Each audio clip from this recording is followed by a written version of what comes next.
one of the things that happened to me that was that I'm still dealing with so much of this. I still have so much residue. I still have flashbacks from that restraint experience and the seclusion experience. But one of the things I'm still dealing with was being given a diagnosis. And I went through a battery of state-of-the-art questionnaires and tests and all these different things. And they finally came in and said, "Well, Mr. Hall, we figured out what was wrong with you." And it was very much like an initiation ritual. It was very solemn and very intense, and it was like, here it is. And I wanted to hear it because I wanted to get help. These are the people who are offering me help and are going to package the meaning of life, the meaning of my suffering, what I need to do with myself, into a nice, neat, little simple explanation in this godlike way to say, here it is, Will. And they said you have schizoaffective disorder, schizophrenia. There's no cure for it. It's a lifelong condition. It's something you need to be managing symptoms the rest of your life with medication. We don't think you should be a political activist anymore. I've been a political activist up until that point, and you should change your stressful way of life and the things that you've been doing. And that was devastating. But I was on board for it. I was on board for please help me. And they had tried so many different things, and of course, all what they had tried was different kinds of medication, but they had exhausted all the different tools that they had in their toolkit, which is like hammer, hammer, hammer, hammer, hammer. So they had exhausted all those hammers, and again, I'm very pro-choice around medication. I hope I made it clear in the beginning that I recognize there are many people who had positive hospital experiences and who were helped by their medications, and I want to recognize that there is that diversity, but I'm here to speak for the fact that so many of us are harmed, that the treatments have to change, because even if you're helping some people and harming others, then that's a failed treatment. You need different treatments. So they said to me, well, the last thing that we have to try is electroshock therapy. And my father had done electroshock, and he was very damaged by it, and I was told by him to be really cautious, but they needed my consent. And I was thinking about giving it to them. I was very, very close to doing that. And the informed consent documents that I were given about the risks of electroshock were just a fraud. They were a joke. They didn't talk about the risks. But I was very close to agreeing. And of course, I was locked up. I was a danger to myself. I wasn't able to take care of myself. You can't leave. You're in the system. You're here. You're not going to go home. Except suddenly, they come in while I'm trying to make the decision about the electroshock therapy. We're releasing you tomorrow. You're releasing me tomorrow? Yeah, the insurance money to keep you here is run out. So I was released. I went to a very a terrible homeless shelter. I was in a number of different shelters. This place was just horrible. But I felt a lot better getting out of the hospital immediately. And so they had tried all these treatments, but they hadn't tried self-determination. They hadn't tried freedom. So when I was in the hospital, they asked me about my family. They never talked about my trauma experiences in my family, my abuse experiences in my family.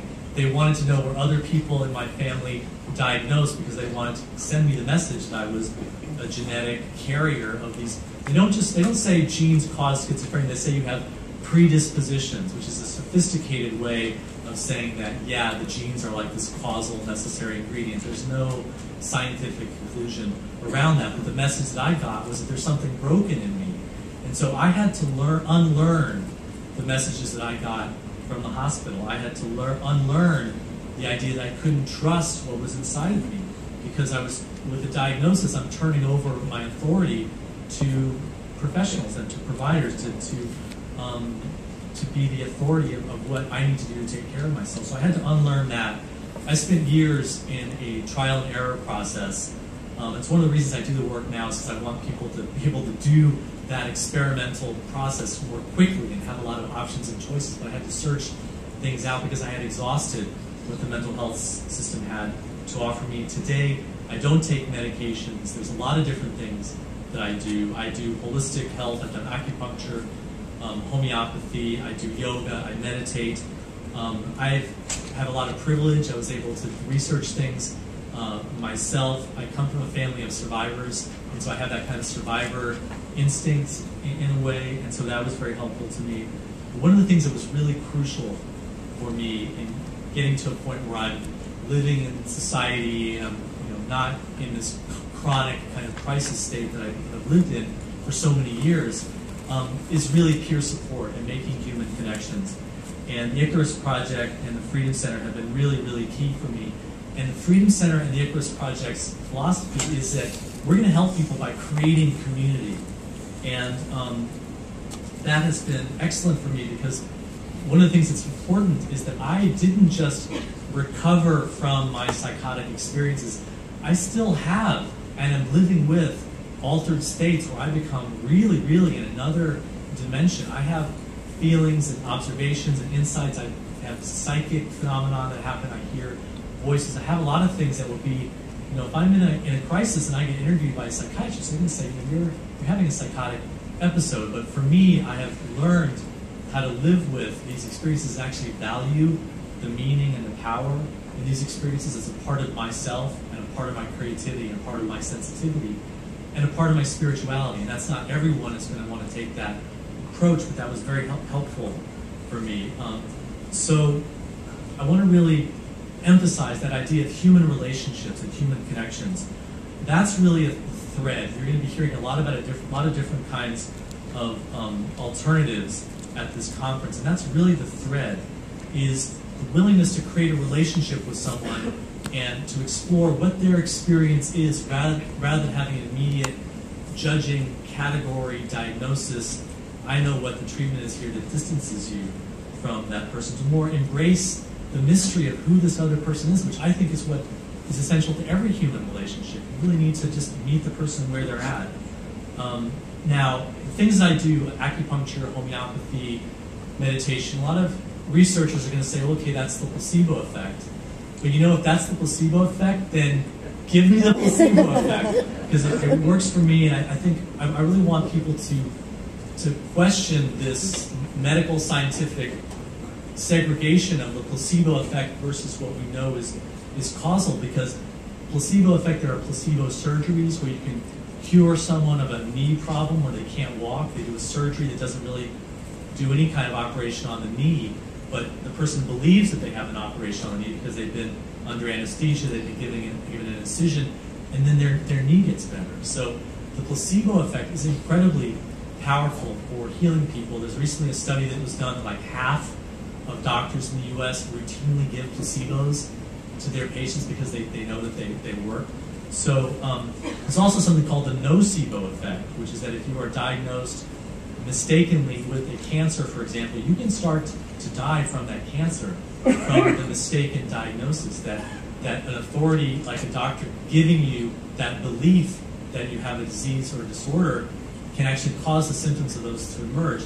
And that's exactly what's happening with a lot of psychiatric diagnoses, that people are very deeply penetrated by this belief that works as a nocebo effect in shaping consciousness and shaping our belief systems. So that, I think, is really important.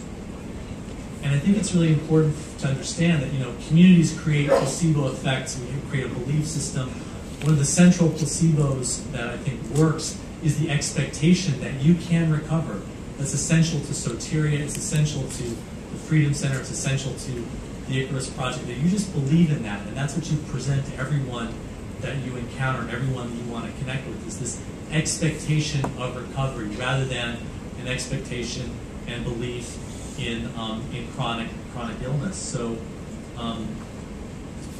so community was really central for me, and I think that it's important for us to think about reframing the issues that are seen as in the body, in the brain, in the mind. They're medical, it's a medical framework, the problem is in the individual. To start thinking about madness or extreme states as a social problem. It's a social framework and a social model that we need to see it as.